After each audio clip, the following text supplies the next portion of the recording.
La lluvia fina de aquel lunes de octubre parecía lavar algo invisible del aire. Elena Ruiz bajó del autobús en el Paseo de la Castellana con el uniforme planchado dentro de la bolsa de tela y el currículum doblado en el bolsillo de la chaqueta gastada. 38 años, viuda desde hacía 2, manos que conocían cada tipo de mancha y un corazón que aún temblaba cuando el despertador sonaba en la oscuridad. Su marido albañil había muerto en un accidente de obra, dejando deudas y un vacío que ningún abogado consiguió llenar. Desde entonces, Elena limpiaba casas, cuidaba de ancianos, aceptaba cualquier trabajo que le permitiera pagar el alquiler de la habitación en la casa de huéspedes de doña Carmen. La mansión Vega se alzaba en una calle arbolada de El Viso, una de esas construcciones que parecen decir «tú no perteneces aquí», solo con mirarlas. Portón de hierro forjado, jardín simétrico, vidriera en la puerta principal. Elena respiró hondo antes de llamar al timbre. La mujer que abrió tenía unos 50 años, el pelo recogido en un moño apretado y los ojos que medían a las personas como quien evalúa mercancía.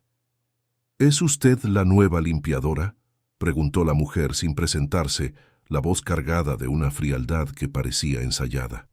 «Sí, señora. Elena Ruiz. Vengo por la vacante de gobernanta», respondió Elena, manteniendo la postura erguida a pesar del peso invisible de la desconfianza en el aire. «Gobernanta es un eufemismo. Va a limpiar, y si tiene suerte, quizás a cocinar. Soy Isabel, responsable de la casa hace 15 años. Conozco cada rincón de este lugar mejor que nadie», dijo Isabel dejando claro el territorio. «Pase y límpiese los pies». El interior de la mansión ostentaba un lujo que no invitaba. Mármol frío, lámparas de cristal que parecían juzgar a quien pasaba, muebles antiguos protegidos por sábanas blancas. Todo impecable, gélido. Elena siguió a Isabel por los pasillos silenciosos, sintiendo que estaba adentrándose no en una casa, sino en un elegante mausoleo. «Las habitaciones de los niños están absolutamente prohibidas para usted», declaró Isabel, deteniéndose ante una puerta blanca en el segundo piso. «Yo cuido de Diego y Lucía personalmente. El señor Javier no quiere extraños perturbando a sus hijos». Antes de que Elena pudiera responder, una puerta se abrió en el pasillo y un hombre apareció. Javier Vega tenía el aire de quien carga el mundo sobre sus hombros, sin saber cómo pedir ayuda. Unos 45 años, traje impecable incluso en casa, ojos cansados que intentaban esconder una tristeza antigua.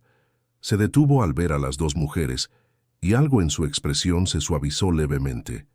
«Usted debe ser Elena», dijo Javier, la voz más amable de lo que Elena esperaba. «¿Isabel la presentó?»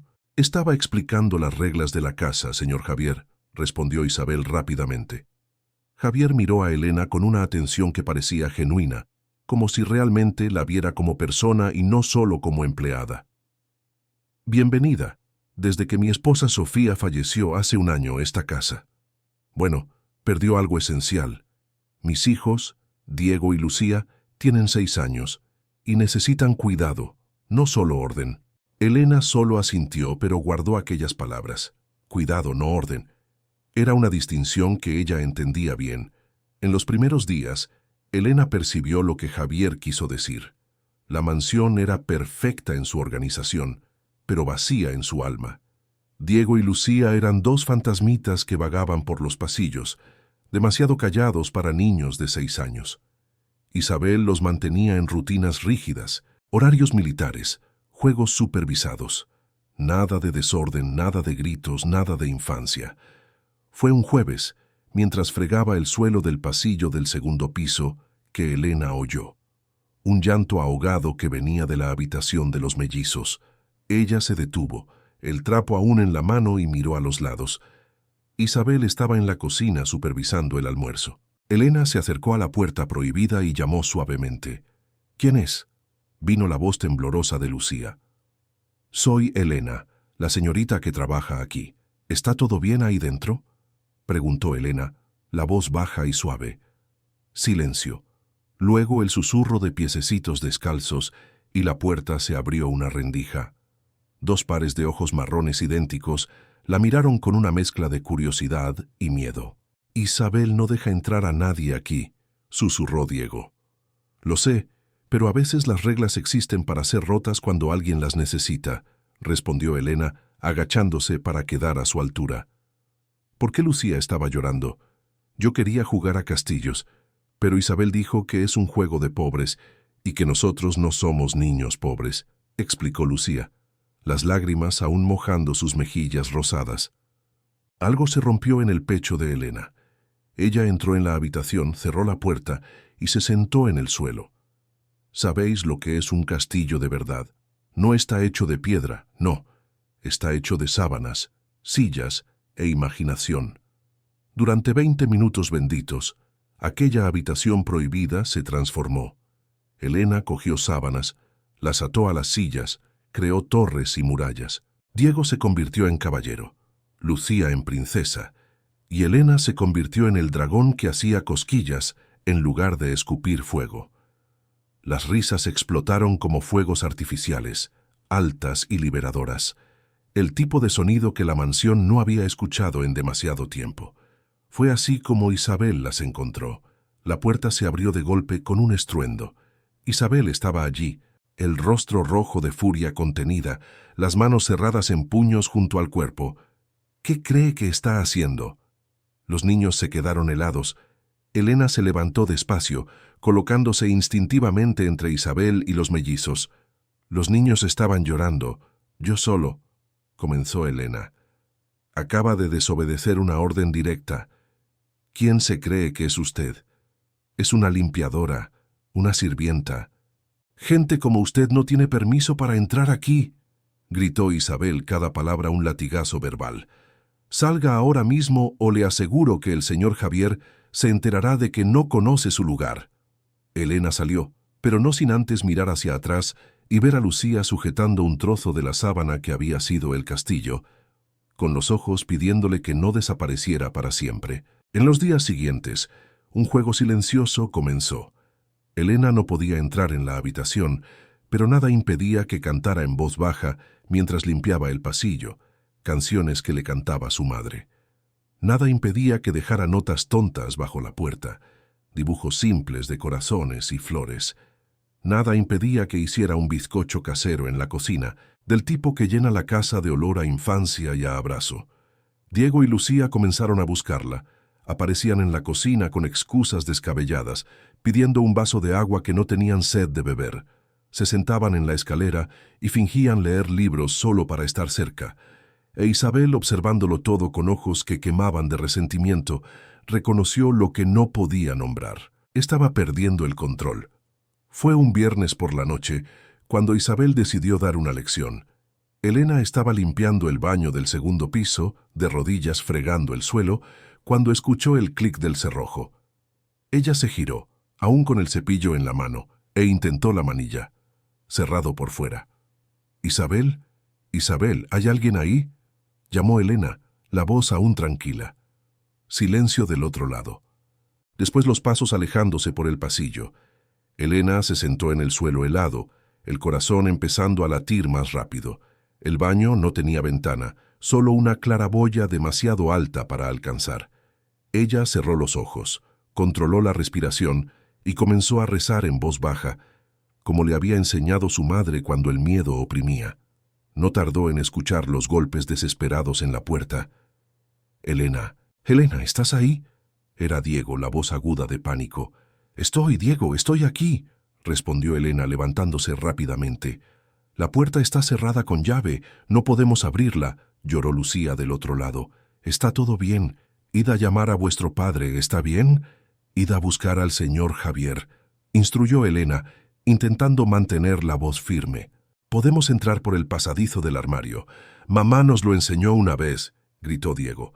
«No, Diego, no entréis aquí. Id a buscar». Pero antes de que Elena terminara, oyó el ruido de muebles siendo arrastrados y de repente los dos niños estaban dentro del baño con ella, entrando por una puertecita disimulada en el armario empotrado. Lucía se arrojó a los brazos de Elena, temblando. Diego intentó abrir la puerta por dentro, pero la llave había sido retirada. Estaban atrapados, los tres. «Tengo miedo», lloró Lucía, agarrando el uniforme de Elena. Lo sé, mi amor, yo también, respondió Elena honestamente, sentándose en el suelo y tirando de los dos niños hacia ella. Pero nos vamos a quedar juntos, ¿está bien? Y cuando estamos juntos, el miedo se hace más pequeño. ¿Podemos rezar?, preguntó Diego, la voz pequeña. Mamá rezaba con nosotros cuando había tormenta. Elena empezó a rezar en voz baja las palabras conocidas y antiguas. Diego y Lucía repitieron con ella, y en aquel cuarto de baño cerrado, 3 almas asustadas se aferraron a la única cuerda que tenían, la presencia el uno del otro. Abajo, Javier acababa de llegar de la oficina cuando percibió un silencio extraño. «¿Dónde están los niños?», preguntó a Isabel, que leía una revista en el salón. «En su cuarto, imagino», respondió ella sin levantar los ojos. Pero algo en el aire no estaba bien. Javier subió las escaleras rápidamente y vio la puerta del cuarto abierta, las sábanas desordenadas, ningún niño a la vista. «Diego, Lucía», llamó, la voz elevándose de tono. Fue entonces cuando vio el trozo de tela manchado de rojo en el pasillo, caído cerca de la puerta del cuarto de baño. El corazón se le paró, corrió hasta la puerta y giró el pomo, cerrada con llave. «¿Elena? ¿Hay alguien ahí?», gritó Javier golpeando la puerta. «Señor Javier, los niños están aquí conmigo. Estamos atrapados». Llegó la voz de Elena desde el otro lado, tensa pero controlada. «¡Papá!», lloraron Diego y Lucía juntos. Javier se giró hacia Isabel, que había subido detrás de él, el rostro ahora pálido. «¿Dónde está la llave?», preguntó él, la voz peligrosamente baja. Yo no sé de qué me habla», balbuceó Isabel. «¿Dónde está la llave?», rugió Javier, y la casa entera pareció temblar. Fue preciso forzar la cerradura. Cuando la puerta finalmente se abrió, la escena que Javier encontró fue sencilla y devastadora. Elena sentada en el suelo frío, Diego y Lucía acurrucados contra ella, los 3 de la mano. La mujer de uniforme viejo se había convertido en una fortaleza humana. «Ella se quedó con nosotros, papá», dijo Diego, la voz aún temblorosa pero firme. «Ella se quedó». Javier se arrodilló, los abrazó a los 3 con fuerza, y fue solo entonces cuando se dio cuenta de que estaba llorando. «Todo está bien ahora», susurró, la voz rota. «Todo está bien». Más tarde, después de que los niños fueron calmados y acostados, Javier fue a su despacho y abrió las grabaciones de las cámaras de seguridad. La verdad apareció en blanco y negro, Isabel cerrando la puerta con llave y alejándose con la llave en el bolsillo. A la mañana siguiente, Isabel fue llamada al despacho. Javier estaba sentado detrás de la mesa, el rostro de piedra. 15 años, dijo él, la voz sin emoción. 15 años ha trabajado usted en esta casa, y yo creía que eso significaba lealtad. Creía que significaba que le importaba mi familia. Señor Javier, yo puedo explicar, comenzó Isabel. No, no puede, la cortó Javier levantándose. Usted encerró a una empleada y, peor aún, dejó a mis hijos en peligro. ¿Por qué? ¿Celos? ¿Control? Nada de lo que diga cambiará lo que vi en las cámaras. Recoja sus cosas y váyase de mi casa, ahora mismo. Isabel salió bajo un silencio pesado como el mármol, cargando una maleta y una derrota que ninguna explicación podría borrar. La casa empezó a respirar diferente. Era sutil, como cuando una ventana cerrada durante años se abre por fin y deja circular el aire.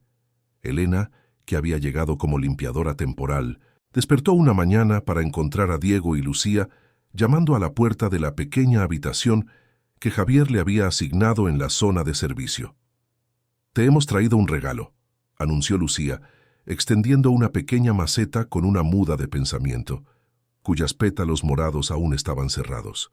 «Porque nos cuidaste cuando tuvimos miedo», completó Diego, serio como siempre. Elena aceptó la maceta con manos que temblaban ligeramente.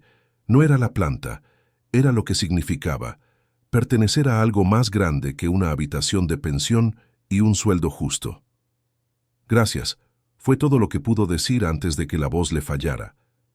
Javier, observando la escena desde el pasillo, comprendió algo fundamental.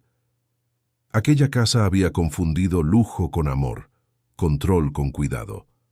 Sofía, Su difunta esposa había intentado mostrárselo, pero el dolor de la pérdida había sido tan grande que él simplemente dejó que Isabel lo administrara todo, alejándose de los niños para no enfrentarse a su propia vulnerabilidad.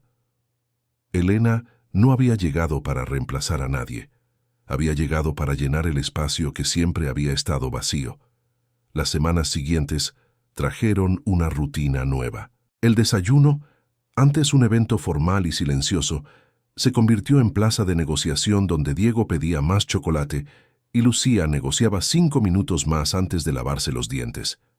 Elena cocinaba los platos sencillos que conocía: cocido madrileño, tortilla de patatas, lentejas estofadas, y la cocina, antes dominio intocable de recetas sofisticadas, adquirió el olor de la comida de verdad. Javier empezó a llegar más temprano del trabajo, no porque lo necesitara, sino porque quería.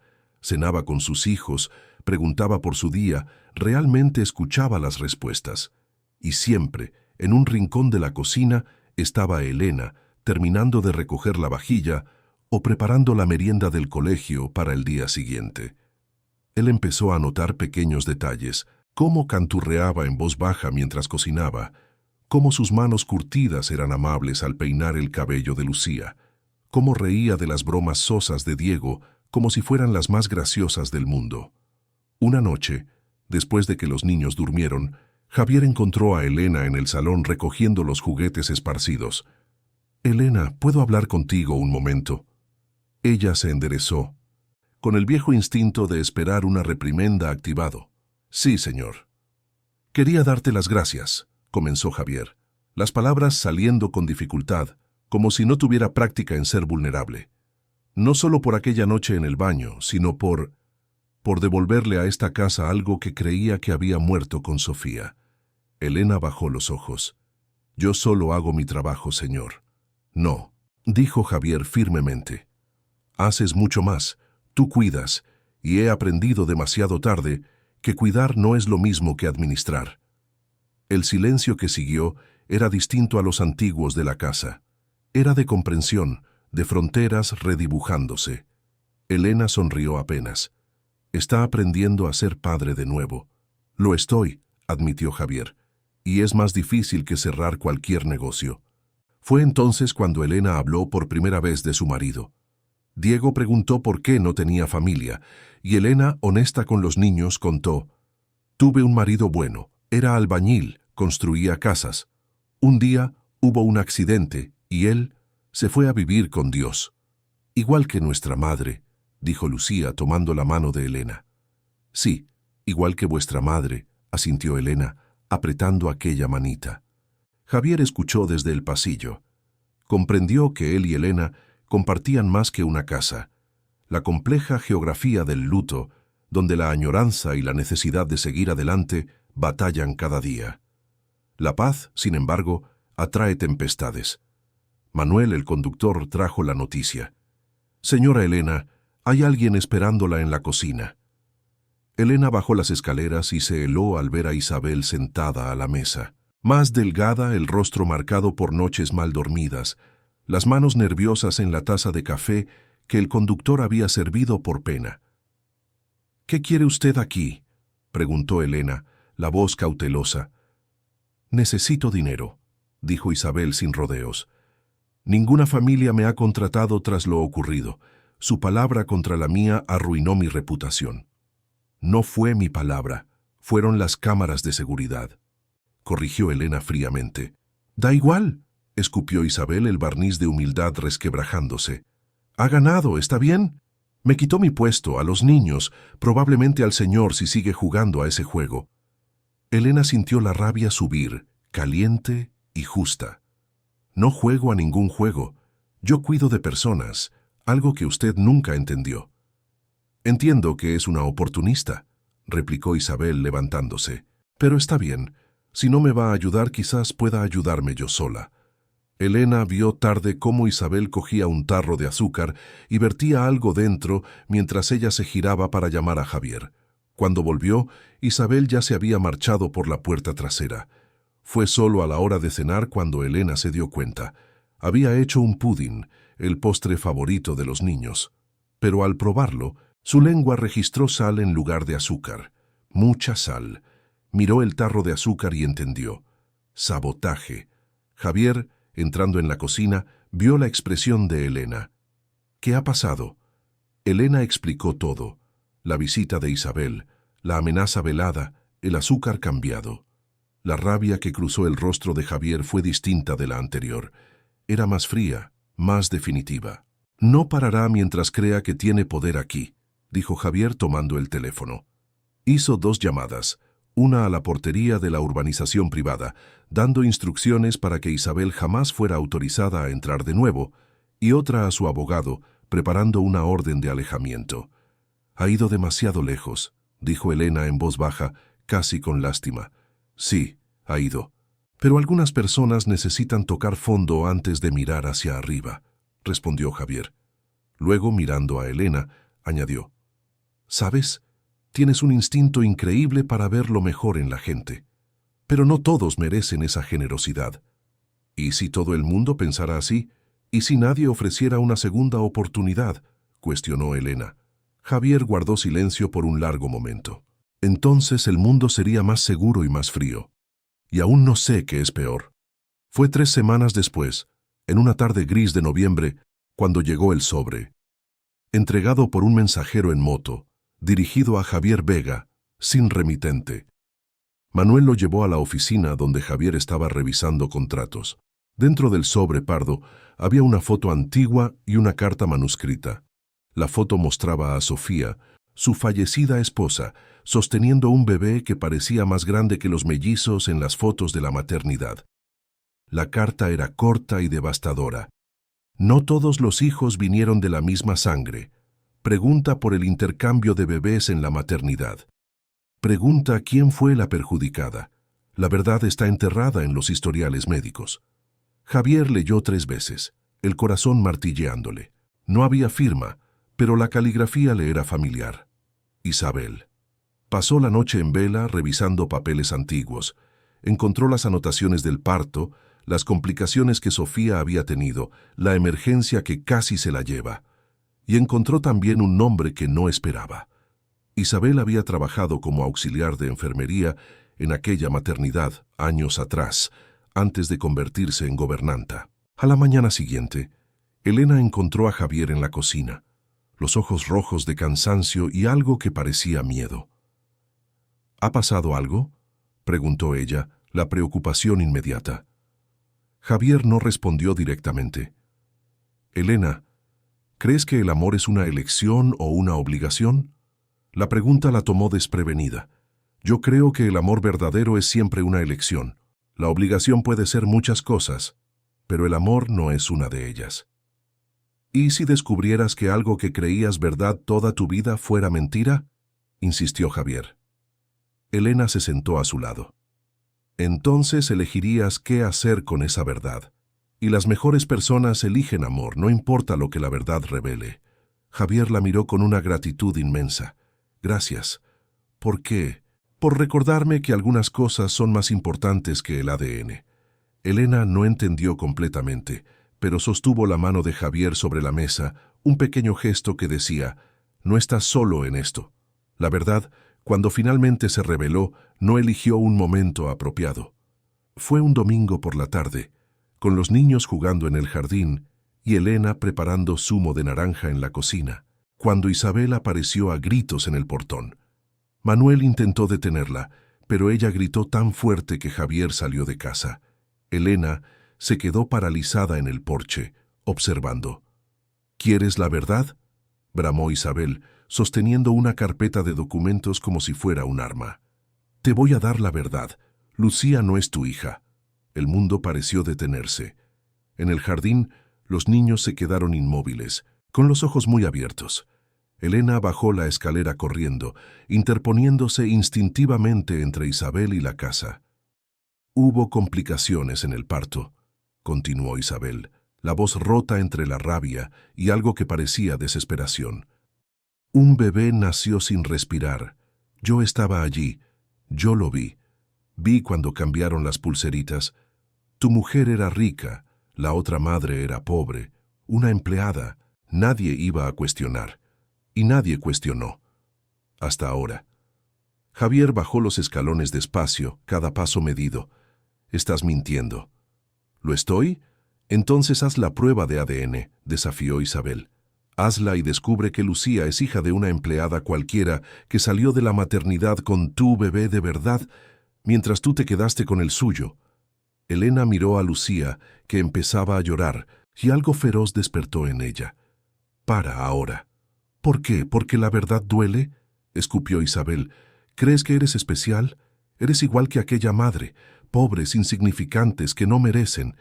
«He dicho para», gritó Elena, la voz resonando por todo el jardín. «Lucía es una niña que no pidió estar en medio de tu venganza enferma». Javier se había acercado a Lucía, que corrió a sus brazos. Él la cogió en brazos, la apretó fuerte y luego miró directamente a Isabel. Cuando habló, su voz era baja, pero cargada de una autoridad inquebrantable. «Ningún papel me dirá quién es mi hija. Ningún examen cambiará que yo la acuné cuando lloraba. Curé sus heridas. Le enseñé a montar en bicicleta», dijo Javier, cada palabra una sentencia. «Lucía es mi hija porque yo elijo que lo sea, y esa elección vale más que cualquier ADN». Isabel abrió la boca, pero ningún sonido salió. Había venido a destruir, pero encontró algo indestructible. «Pero», continuó Javier, ahora mirando a Lucía, «si hay otra niña, si hay una madre que perdió una hija, necesito saber, no para quitarme a Lucía, sino para hacer lo correcto». En los días siguientes, Javier contrató investigadores. La historia que emergieron de los expedientes médicos era exactamente como Isabel había descrito, pero con detalles que ella omitió. La madre biológica de Lucía había fallecido hacía 2 años, de cáncer, sin haber sabido nunca del intercambio. La hija que Javier y Sofía habían engendrado estaba viva, había sido criada por aquella mujer humilde que ahora estaba en un centro de acogida porque no había otros parientes. La prueba de ADN lo confirmó todo. Lucía no era hija biológica de Javier, pero aquella noche, cuando los resultados llegaron, Javier fue a su habitación, se sentó en el borde de la cama y le tomó su mano pequeña. «¿Oíste lo que aquella señora dijo en el jardín?», preguntó él suavemente. Lucía asintió, los ojos llenos de lágrimas. «¿No soy tu hija de verdad? Mírame», pidió Javier, esperando hasta que ella lo hizo. «Eres mi hija en todas las formas que importan. Te quiero. Siempre te he querido. Siempre te querré. El ADN no hace una familia. El amor, sí». «¿Y la otra niña, la que es tu hija de sangre?», preguntó Lucía, la voz tan pequeña. «Voy a conocerla. Haré lo que pueda para ayudarla. Pero eso no cambia nada entre tú y yo. Nada. ¿Entiendes?». Lucía se arrojó a sus brazos llorando, y Javier la sostuvo como si estuviera sosteniendo el mundo entero. Elena estaba en la puerta, presenciando todo, y fue en ese momento cuando supo, estaba profundamente enamorada de ese hombre. No por el dinero, no por la casa, sino por la forma en que él elegía el amor, cuando sería más fácil elegir la biología. Las semanas que siguieron fueron de ajustes. Javier trajo a Marta, la hija biológica, de visita. La niña tenía 8 años, era tímida y cargaba traumas de pérdidas que nadie tan joven debería llevar. Lucía, con una generosidad que avergonzó a los adultos, compartió sus juguetes, su habitación, a su padre. «Ella ha perdido más que yo», explicó Lucía simplemente. «Yo todavía tengo a mi papá. Fue Elena quien cuidó de las 2 niñas con igual atención, quien enseñó que el amor no se divide, se multiplica. Fue Elena quien noche tras noche calmó pesadillas y secó lágrimas y demostró que la familia es quien se queda cuando todo se desmorona. Y fue en una de esas noches, después de que las niñas se durmieran, cuando Javier buscó a Elena en la cocina. Ella estaba haciendo té, la rutina automática de quien necesita mantener las manos ocupadas para no pensar demasiado. «Elena», comenzó él, y algo en su voz la hizo detenerse. «Necesito decirte algo». Ella se giró, el corazón desbocado. «No tiene que agradecerme de nuevo, señor. Ya le dije que...». «No es agradecimiento», interrumpió Javier. Elena, por favor, deja de llamarme señor. Llámame por mi nombre, porque hace mucho que no te veo como una empleada. Javier, dijo ella, probando el nombre en su lengua. ¿Qué está tratando de decir? Que no sé cuándo pasó. Quizás cuando te quedaste atrapada en ese baño protegiendo a mis hijos. Quizás cuando defendiste a Lucía contra Isabel. Quizás en cada pequeño momento en que trajiste luz a esta casa oscura, habló Javier acercándose despacio. Pero pasó. Me enamoré de ti. Elena sintió que el suelo se le escapaba. No puede. No podemos. ¿Por qué? ¿Por dinero? ¿Por la diferencia social? Elena, tú me enseñaste que el amor es una elección, y yo te elijo a ti, si tú también me quieres. Ella cerró los ojos, respiró hondo. Cuando los abrió, estaban brillando. Tengo miedo. Yo también, admitió Javier. Pero tengo más miedo de dejarte ir. El beso fue inevitable, dulce y aterrador al mismo tiempo, sellando una promesa que ninguno de los dos había planeado, pero ambos deseaban profundamente. La decisión de casarse se tomó con sencillez. No hubo una propuesta elaborada, solo una conversación honesta, en la que ambos reconocieron que ya eran familia antes de cualquier papel oficial. Pero Javier insistió en hacer un gesto. Una tarde, llevó a Elena a una casa azul en una calle tranquila, no muy lejos de la mansión. Era sencilla, con un pequeño jardín y un porche acogedor. Exactamente el tipo de casa que Elena dibujaba en su imaginación cuando pensaba que nunca tendría una. «Es tuya», dijo Javier, extendiendo las llaves. «Escritura a tu nombre. No es un pago, no es caridad, es gratitud. Y un lugar que siempre será tuyo, pase lo que pase entre nosotros». Elena sostuvo las llaves con manos temblorosas. «No necesitas». «Sí que necesito», interrumpió Javier con dulzura, «porque te estoy pidiendo que compartas tu vida conmigo. Pero necesitas saber que tienes elección, siempre. Esta casa lo garantiza».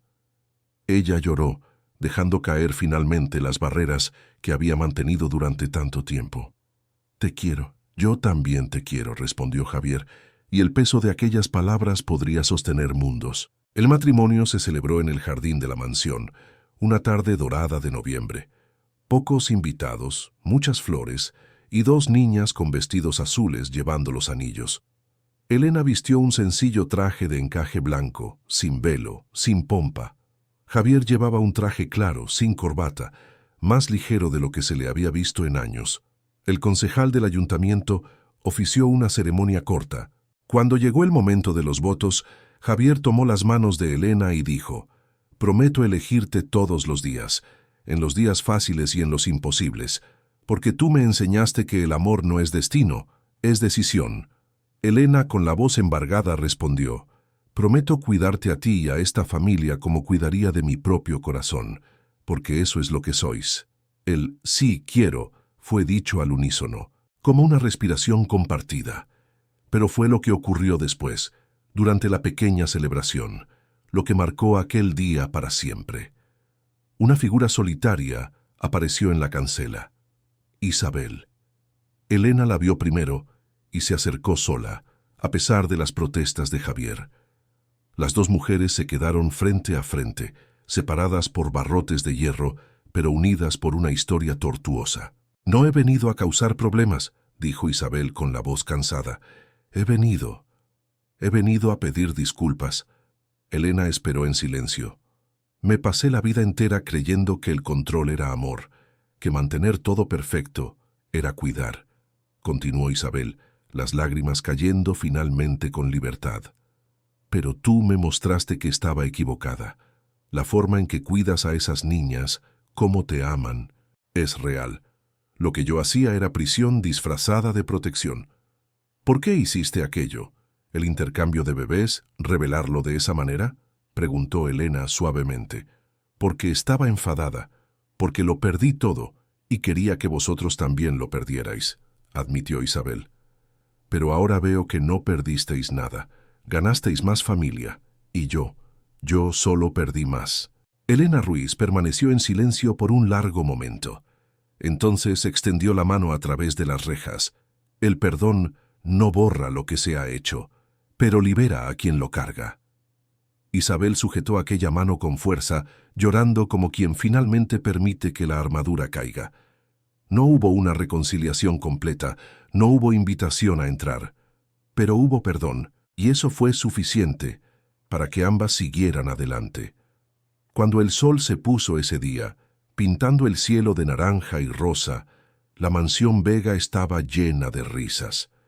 Diego y Lucía corrían por el jardín con Marta, quien ahora visitaba todos los fines de semana, y estaba poco a poco aprendiendo que familia es quien te elige de vuelta.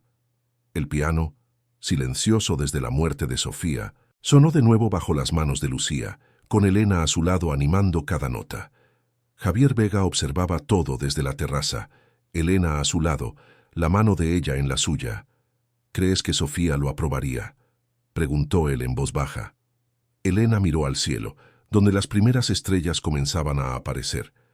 Creo que cualquier persona que os amó de verdad a ti y a estas niñas querría que fuerais felices. Y lo sois. Lo somos, asintió Javier atrayéndola más cerca. Gracias a ti. No, corrigió Elena con una sonrisa. Gracias a nosotros. Porque la familia no se trata de que una persona salve a la otra, se trata de que todos se sostengan juntos. Y mientras la noche caía sobre la casa que había sido un mausoleo y ahora era un hogar, 4 personas, un padre que había aprendido a estar presente, 2 hijas que descubrieron que el amor es más grande que la genética y una mujer que demostró que la dignidad vale más que cualquier fortuna, entendieron algo fundamental. La vida tiene una manera de arreglar lo que parecía irremediablemente roto, siempre y cuando elijas el amor en vez del miedo, la verdad en vez de las apariencias, y la presencia en vez de la perfección. La mansión Vega, con sus vidrieras y pasillos que una vez resonaron soledad, ahora guardaba risas en cada rincón. El jardín, antes simétrico y frío, tenía rincones desordenados donde crecían flores silvestres porque a Lucía le gustaba así. La cocina, antes dominio de reglas rígidas, siempre olía a algo hecho con amor imperfecto y delicioso. Y si alguien preguntara dónde reside la verdadera riqueza, bastaría con señalar a esos 4 abrazados en la terraza, viendo aparecer las estrellas.